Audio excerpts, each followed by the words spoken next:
So a customer brought these into us, into the shop, and he said the repair was done, well, how many years ago, Paul? Did you say it was 5 or 6 years ago? Sometimes you can have a little bit on that, but he'd been recommended to a place by churches to get his shoes repaired. I can't quite see what it says on there, what this shoe is, but so the shoe had gone off to a place near Cardiff, apparently, that the chap said isn't there anymore.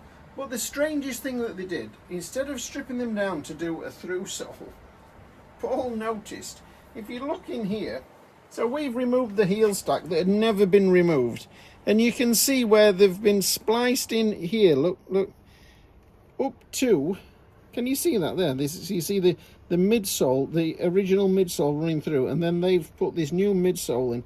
But they've done everything. Look, you see on this one here, they've done everything up to the breast of the heel. So instead of taking the heel stack off and putting it up, we've never ever seen this done before. It's crackers, absolutely crackers. And then they've put in this cardboard midsole here.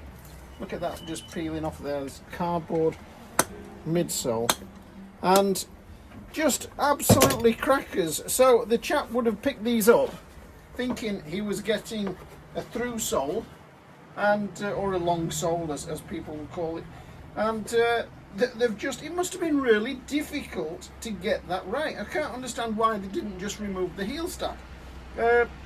Crackers, absolutely crackers. Nicest bodge that we've seen in a long time. It must have been really difficult to bodge all this up, but they've done it really nicely. You know, it's not the way it should be done at all. The stitching, there's two lots of stitching in here, isn't there, Paul? At least two lots of stitching in there.